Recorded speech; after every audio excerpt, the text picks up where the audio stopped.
देश भर में हर्षोल्लास के साथ मनाया जा रहा है होली का त्योहार। रंगोत्सव के पावन पर्व पर राष्ट्रपति, उपराष्ट्रपति और प्रधानमंत्री ने दी देशवासियों को शुभकामनाएं।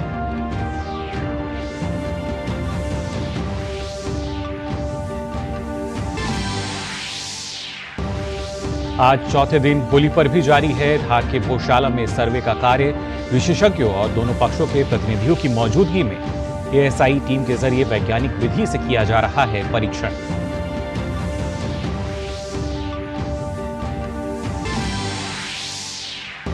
संदेश खाली की पीड़िता रेखा पात्रा भाजपा के टिकट पर लड़ेंगी लोकसभा चुनाव। बशीरहाट सीट से चुनावी मैदान में रेखा पात्रा ने भाजपा को बताया पीड़ितों की आवाज।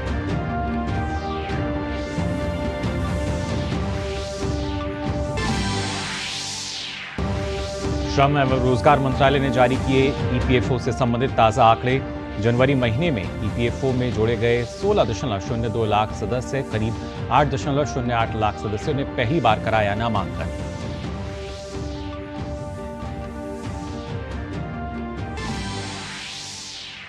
भारत ने जिनेवा में 148वीं आईपीयू असेंबली में पाकिस्तान को लिया आड़े हाथों। राज्यसभा के उपसभापति हरिवंश नारायण सिंह ने कहा, जम्मू कश्मीर और लद्दाख भारत का अभिन्न अंग, कोई सत्य को झुठला नहीं सकता।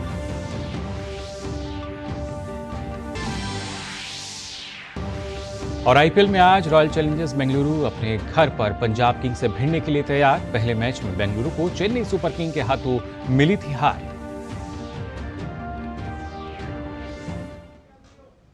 नमस्कार, आप देख रहे हैं डीडी न्यूज। मैं हूं मुकुल शर्मा और आइए बुलेटिन में सबसे पहले बात करते हैं रंगों के त्योहार होली की।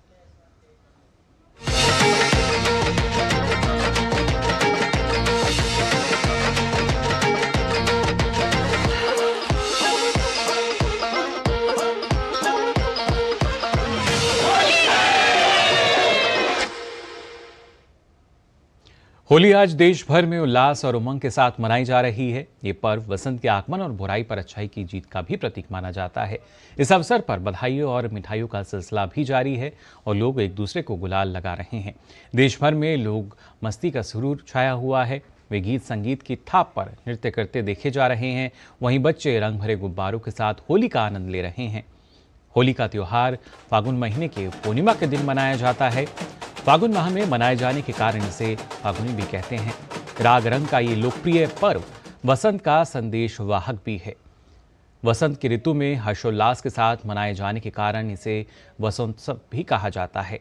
ये रंगों और खुशियों का त्योहार है। विश्व भर में होली का जश्न देखने को मिल रहा है।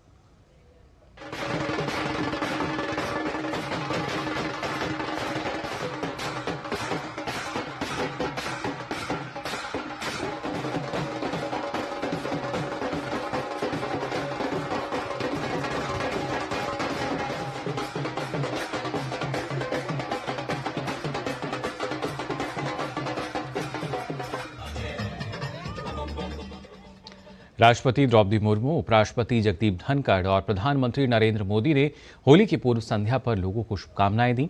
राष्ट्रपति ने एक संदेश में कहा कि होली हर्षोल्लास और खुशियों का त्योहार है जो लोगों में आशा और उत्साह की भावना जगाता है। उन्होंने कहा कि होली के रंग देश की विविधता के प्रतीक हैं और ये त्योहार प्रेम, एकजुटता और भाईचारे को बढ़ावा देता है। राष्ट्रपति मुर्मू ने कामना की कि होली हर व्यक्ति के जीवन में खुशियां लाए और सबको एक नए उत्साह के साथ राष्ट्र निर्माण की ओर अग्रसर करे। वहीं उपराष्ट्रपति जगदीप धनखड़ ने भी देशवासियों को होली की शुभकामनाएं दी हैं। उन्होंने कहा कि रंगों का ये त्योहार प्रत्येक व्यक्ति को प्यार के बंधन में बंधने और वसंत के स्वागत का संदेश देता है। उन्होंने ये भी कहा कि होली आपसी मेल मिलाप और नई संभावनाओं तथा अवसरों से लाभान्वित होने का अवसर प्रदान करता है।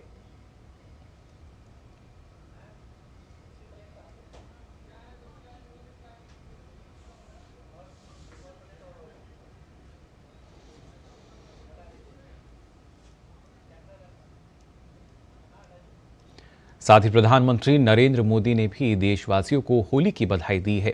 उन्होंने एक्स पर अपने संदेश में लिखा है कि देश के मेरे सभी परिवारजनों को होली की अनेकानेक शुभकामनाएं। स्नेह और सद्भाव के रंगों से सजा ये पारंपरिक पर्व आप सभी के जीवन में नई ऊर्जा और नया उत्साह लेकर आए।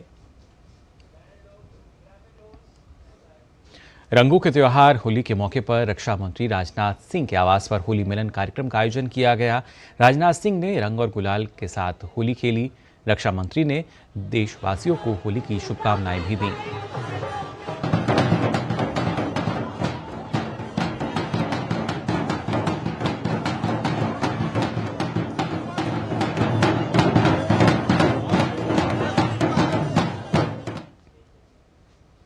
तो देश भर में होली की धूम देखने को मिल रही है। देश के कोने कोने से रंगों की होली, फूलों की होली, लठमार होली के नज़ारे अब नजर आ रहे हैं। ऐसा ही कुछ माहौल दिल्ली के इस्कॉन द्वारका में भी है, जहां इको फ्रेंडली होली मनाई जा रही है और फूलों की होली खेलते भक्त यहां दिखाई दिए।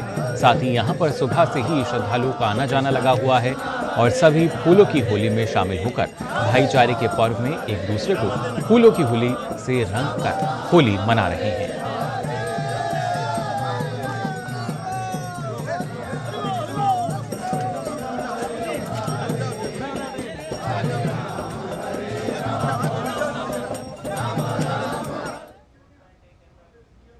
और बात वृंदावन की होली की, जो कि पूरी दुनिया में मशहूर है। यहाँ होली नहीं बल्कि होरा खेला जाता है। क्या है वृंदावन की होली की खास बात, आइए देखते हैं हमारे संवाददाता अजय मिश्र की इस रिपोर्ट में। इस वक्त मैं वृंदावन में हूं और वृंदावन की जो होली होती है वो पूरी दुनिया से अलग होती है। पूरे भारत में इस वक्त होली हो रही, लेकिन कहते हैं कि वृंदावन में होरा होता है और ये केवल अकेली परिक्रमा है जो वृंदावन में हो रही है। महाराज जी, ये परिक्रमा का सिलसिला कब से शुरू हुआ और इसका उद्देश्य क्या है? ये भारतीय सनातन संस्कृति में परमाराध्य नंदनंदन भगवान श्याम सुंदर की एक कण कण श्रीमद वृंदावन की पावन है। ये होली का महान पर्व है। श्रीमद वृंदावन धाम में आज के दिन परिक्रमा करने से भक्ति का अभिवर्धन होता है, इसलिए संपूर्ण लोक के कल्याण की दृष्टि से ये वृंदावन बिहारी की सर्वे भवन्तु सुखना की दृष्टि से ये परिक्रमा है कि बिहारी जी सभी के ऊपर आनंद के रंग बरसाएं और होली सभी के जीवन में आए। सभी राग द्वेष परस्पर भेदभाव की मानना को मिटाता करके श्री होली के पर्व को मनाएं। लेकिन गुरु जी, आप तो काशी से भी आते हैं, काशी की होली कैसी होती है? काशी की भगवान विश्वनाथ जी की होली है और जैसे कि नाचे मसाने के संग तो भगवान शंकर जी की होती है। पर वृंदावन में होली का अद्भुत महत्व है। काशी में श्रावणी का ज्यादा महत्व है और होली का सबसे ज्यादा महत्व तो ब्रजभूमि में है। चलिए, तो आप देख रहे हैं कि ये काशी से, मध्य प्रदेश से, वृंदावन से बहुत सारे लोग यहाँ पर इस परिक्रमा में हिस्सा लेने के लिए आए हैं और केवल भारत से ही नहीं, विदेशों से भी, अमेरिका से, फिजी से और कई सारे कॉन्टिनेंट से यहाँ पर आए हैं और होली का आनंद लेना चाहते हैं। तो आप देख रहे हैं यहाँ पर उस तरफ अगर आप देखें तो राधे कृष्ण की जो होली है वो यहाँ पर इसलिए प्रसिद्ध है क्योंकि ये प्रेम की नगरी है। और वृंदावन की बात करें तो भगवान कृष्ण और राधा नृत्य करते हुए नजर आते हैं। जीवात्मा और परमात्मा के मिलन का ये जो पर्व है वो अपने आप में उल्लास का संदेश देता है और यही बताता है कि हमारा जो अंतिम लक्ष्य है वो परमात्मा से ही मिलन है और अपने जीवन को उल्लास बनाएं। और ये जो नृत्य आप देख रहे हैं, राधा और कृष्ण का जो नृत्य है, कहते हैं इस नृत्य के जो दर्शन कर लेता है उसको 84 लक्ष योनि के चक्र से मुक्ति मिल जाती है। तो यही मुक्ति का शास्त्र है, यही भक्ति का शास्त्र है। ये संतों की होली है और वृंदावन की जो धरती है वो संतों की होली के लिए, भक्ति की होली के लिए अत्यंत प्रसिद्ध है। और ये जो वृंदावन का रंग है वो पूरी दुनिया में अनूठा है और भारतवर्ष में तो सबसे अनूठी होली वृंदावन में होती ही है। कैमरामैन निकेत के साथ अजय मिश्र, डीडी न्यूज, श्री वृंदावन धाम। वृंदावन की जो होली है अपने आप में तो अनूठी है ही, लेकिन देश भर में जिस तरीके से होली का उत्सव मनाया जा रहा है, इसी कड़ी में अगर अयोध्या की हम बात करें तो यहाँ भी राम मंदिर में भारी संख्या में जो लोग हैं वो पहुँच रहे हैं। सभी भक्तों ने रामलला के दर्शन के साथ साथ होली के त्यौहार का यहाँ आनंद उठाया।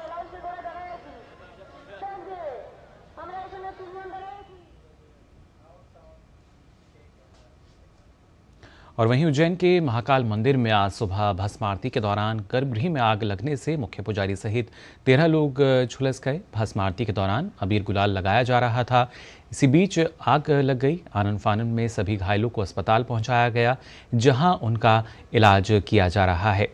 वहीं समय रहते आग पर काबू पा लिया गया। उज्जैन के डीएम नीरज सिंह ने बताया कि आग लगने के कारणों की जांच की जा रही है। आज सुबह भस्म आरती के दौरान गर्भगृह के अंदर जब पूजा चल रही थी तो उसमें आग भभकने का मामला सामने आया है, जिसमें 13 लोग इनको बर्न्स की इंजरीज हुई हैं। उनको जिला अस्पताल में यहाँ पे भर्ती किया गया, उनका इलाज किया जा रहा है। इसमें एक इंक्वायरी अभी की जाएगी पूरे कारणों को लेकर के, लेकिन प्रारंभिक तौर पर गर्भगृह के अंदर घटना हुई है। किन पदार्थों के कारण ये आग भभकी है, इसकी पूरी इंक्वायरी की जाएगी। वहीं केंद्रीय गृह मंत्री अमित शाह ने एक्स पर पोस्ट करके उज्जैन के महाकाल मंदिर में लगी आग पर दुख व्यक्त किया। उन्होंने लिखा कि उज्जैन के श्री महाकाल मंदिर में आग लगने की घटना के संबंध में मुख्यमंत्री डॉक्टर मोहन यादव जी से बात कर जानकारी ली। स्थानीय प्रशासन घायलों को सहायता व उपचार उपलब्ध करवा रहा है। मैं बाबा महाकाल से घायलों के शीघ्र स्वस्थ होने की कामना करता हूं।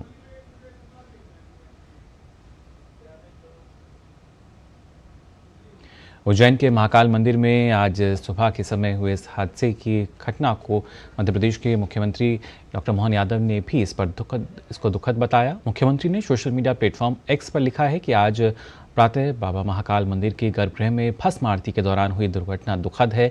मैं सुबह से ही प्रशासन के संपर्क में हूं, सब नियंत्रण में है। बाबा महाकाल से प्रार्थना है कि सभी घायल शीघ्र ही पूर्णतः स्वस्थ हों। इसके साथ ही जो घायल हैं जिन्हें इंदौर रेफर किया गया है, तो मध्य प्रदेश के मुख्यमंत्री डॉक्टर मोहन यादव इंदौर में इस दुर्घटना में घायल हुए लोगों से मिलने भी पहुंचे। मुख्यमंत्री ने जाकर इन मरीजों का हालचाल जाना।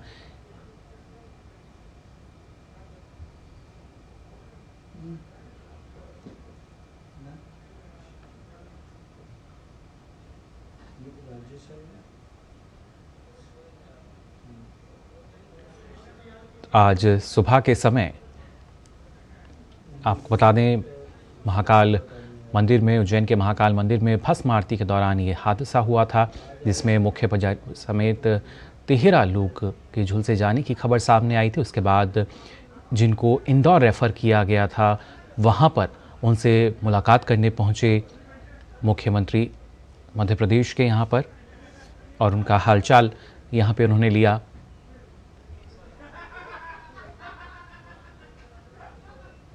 और उससे पहले जैसा हमने आपको बताया, केंद्रीय गृह मंत्री ने भी जो जानकारी है वो मुख्यमंत्री से ली थी।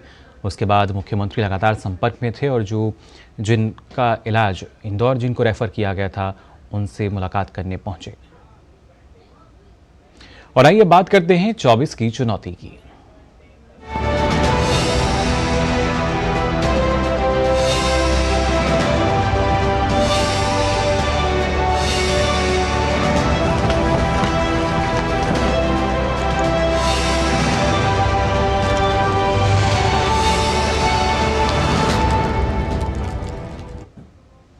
असम में कांग्रेस विधायक भरत चंद्र नराहा ने प्राथमिक सदस्यता से इस्तीफा दे दिया है। नराहा अपनी पत्नी और पूर्व केंद्रीय मंत्री रानी नराहा को लखीमपुर लोकसभा क्षेत्र से पार्टी का टिकट न दिए जाने से नाराज थे। कांग्रेस ने इस सीट से उदय शंकर हजारिका को उम्मीदवार बनाया है। नराहा ने कांग्रेस अध्यक्ष मल्लिकार्जुन खड़गे को अपना त्यागपत्र भेजा। भाजपा ने रविवार को बंगाल के लिए 19 उम्मीदवारों की सूची जारी की। भाजपा ने बंगाल की बशीरहाट से रेखा पात्रा को उम्मीदवार बनाया है, जो संदेशखाली की रहने वाली हैं। उन्होंने ही सबसे पहले संदेशखाली की महिलाओं की आवाज़ को बुलंद किया था। रेखा संदेशखाली कांड के मास्टरमाइंड और निलंबित तृणमूल नेता शाहजहां शेख और उसके गुर्गों की पीड़िता हैं। प्रत्याशी बनने के बाद रेखा ने कहा कि वह संदेशखाली की पीड़ित माँ बहनों के साथ खड़ी होना चाहती हैं और उन्हें आगे रखना चाहती हैं। रेखा ने कहा कि उन्हें उम्मीदवार बनाए जाने से संदेशखाली में खुशी का माहौल है, महिलाओं का और भी भरोसा बढ़ा है। वहीं रेखा को उम्मीदवार बनाए जाने पर भाजपा के वरिष्ठ नेता अमित मालवीय ने सोशल मीडिया एक्स पर कहा कि भाजपा ने बंगाल के बशीरहाट से रेखा पात्रा को मैदान में उतारा है। वह संदेशखाली के पीड़ितों में से एक हैं, जिसे शेख शाहजहां के हाथों पीड़ा झेलनी पड़ी। वोट मांगने से पहले ममता बनर्जी को उनकी जैसी महिलाओं के आंसू पहुंचने चाहिए, जो चुपचाप पीड़ा झेल रही हैं और उनकी उदासीनता का शिकार हैं। भाजपा संदेशखाली और बंगाल की महिलाओं के साथ पूरी ताकत के साथ खड़ी है। केंद्रीय मंत्री और संबलपुर निर्वाचन क्षेत्र से भाजपा के लोकसभा उम्मीदवार धर्मेंद्र प्रधान ने भाजपा के राष्ट्रीय प्रवक्ता और पुरी निर्वाचन क्षेत्र से पार्टी के लोकसभा उम्मीदवार संबित पात्रा के साथ पुरी में श्री जगन्नाथ मंदिर में पूजा अर्चना की। इस अवसर पर धर्मेंद्र प्रधान ने कहा कि ओडिशा में भी परिवर्तन आना है। सभी हिंदुओं को अनन्य आस्था केंद्र है महाप्रभु श्री जगन्नाथ जी का ये धाम। मेरे सौभाग्य है, मैं प्रभु के आशीर्वाद आज एक पवित्र दिन पे प्राप्त करने का अवसर मिला। आज सुनाबे से आज पवित्र दोलो पूर्णिमा भी है। हमारी परंपरा में एक महत्वपूर्ण दिन है। देश में प्रधानमंत्री नरेंद्र मोदी के प्रति, उनकी गारंटी के प्रति लोगों की अटूट आस्था बढ़ रही, दिन ब दिन बढ़ रही है। उड़ीसा में भी परिवर्तन की लहर की सारे संकेत है। डबल इंजन सरकार भी उड़ीसा में आएगी। महाप्रभु की आशीर्वाद रहेगी, मां समले की आशीर्वाद रहेगी, यही प्रार्थना करके मैं जा रहा हूं। वहीं भाजपा प्रवक्ता संबित पात्रा ने लोकसभा चुनाव के लिए भाजपा से टिकट मिलने पर प्रधानमंत्री नरेंद्र मोदी और पार्टी अध्यक्ष जेपी नड्डा का आभार व्यक्त किया। होली के इस पावन अवसर पर महाप्रभु श्री जगन्नाथ जी के दर्शन पूरी धाम में मैंने किया है।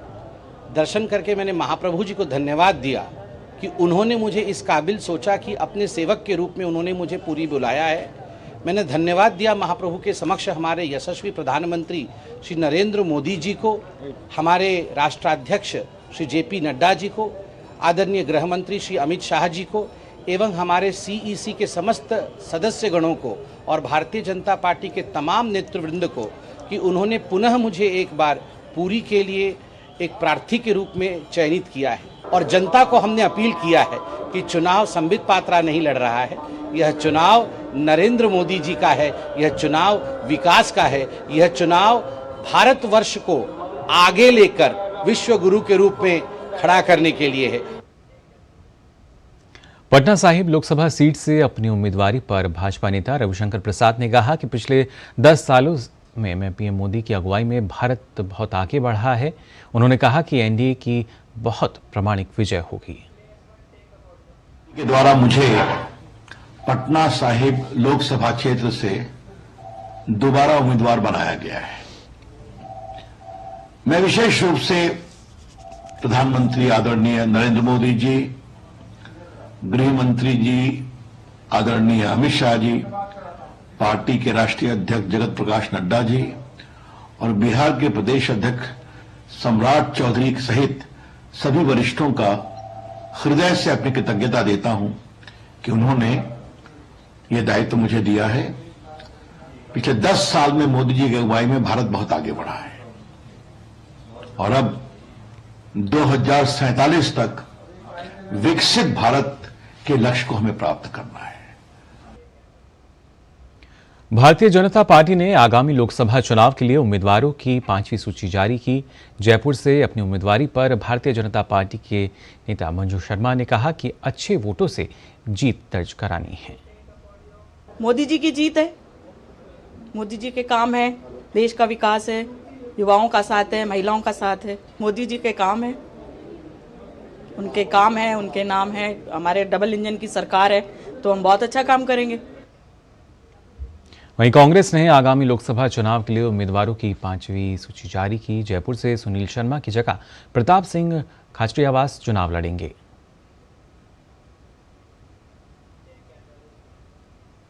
तो अभी तक आपने खबरें देखी 24 की चुनौती को लेकर। खबरों में अब आगे बढ़ते हैं।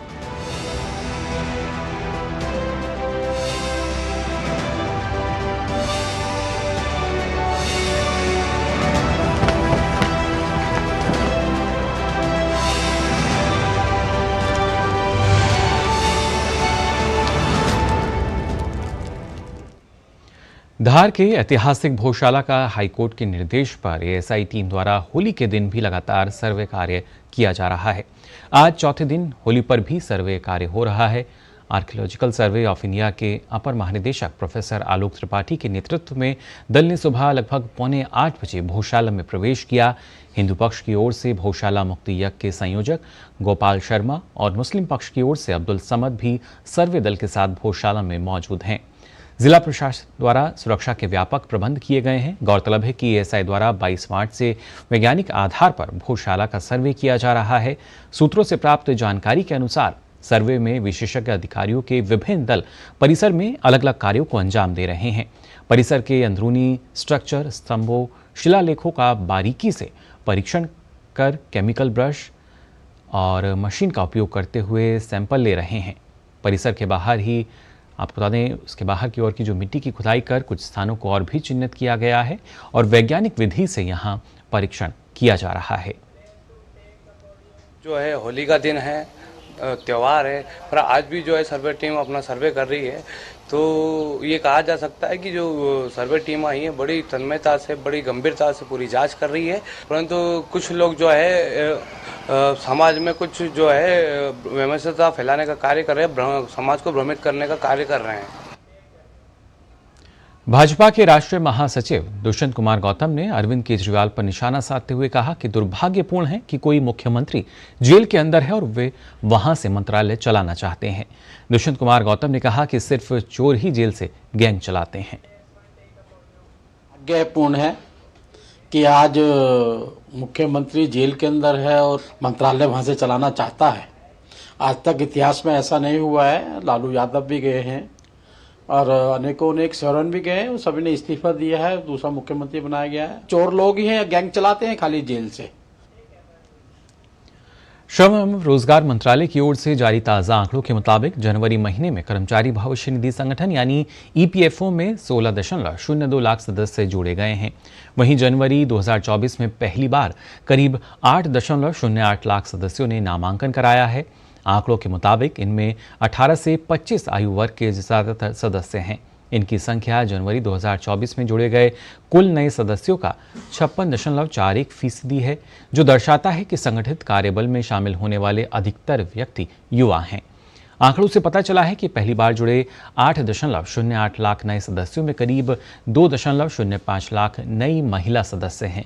इसके साथ इस दौरान जोड़े गए शुद्ध महिला सदस्यों की संख्या लगभग 3.03 लाख रही। पेरोल डेटा से पता चला है कि करीब 12.17 लाख सदस्य बाहर निकल गए हैं और बाद में ईपीएफओ में फिर से शामिल हो गए। दिल्ली के अलीपुर में एक फैक्ट्री में भीषण आग लग गई। आग की सूचना मिलने के बाद दमकल की गाड़ियां मौके पर पहुंची। दमकल की 25 गाड़ियां मौके पर पहुंची। इस आग को बुझाने की कोशिश की गई। जिनेवा में अंतर संसदीय संघ की 148वीं बैठक को संबोधित करते हुए राज्यसभा के उपसभापति हरिवंश नारायण सिंह ने कहा कि पाकिस्तान का आतंकियों को पनाह देने, सहायता करने और उनका समर्थन करने का लंबा इतिहास रहा है, जो आईपीयू सदस्य अच्छे से जानते हैं। उन्होंने पाकिस्तान को नसीहत दी कि इस्लामाबाद को आतंकी कारखानों पर लगाम लगानी चाहिए, जो सीमा पार से जम्मू कश्मीर में आतंकी हमले करते हैं। भारत के खिलाफ पाकिस्तान द्वारा की गई टिप्पणियों के बारे में सिंह ने कहा कि जिस देश का लोकतंत्र खुद खराब हो, उसके व्याख्यान हास्यास्पद हैं। पाकिस्तान को वैश्विक मंच पर झूठी बातें नहीं करनी चाहिए। They have been and will always remain an integral and inalienable part of India. No amount of rhetoric and propaganda from anyone can override this fact. Instead, Pakistan would be well advised to stop its terror factories that continue to launch countless cross-border terrorist attacks in Jammu and Kashmir while farcically claiming to champion the cause of human rights. IPU members are well aware that Pakistan has an established history of harboring, aiding and actively supporting terrorists. विदेश मंत्री doctor S Jaishankar ने रूस में हुए आतंकी हमले को लेकर रूस के विदेश मंत्री से बात की। सोशल मीडिया एक्स पर उन्होंने लिखा, रूसी विदेश मंत्री सरगेई लावरोव से बात की। मॉस्को में भीषण आतंकवादी हमले में लोगों की मौत पर हमारी गहरी संवेदना व्यक्त की।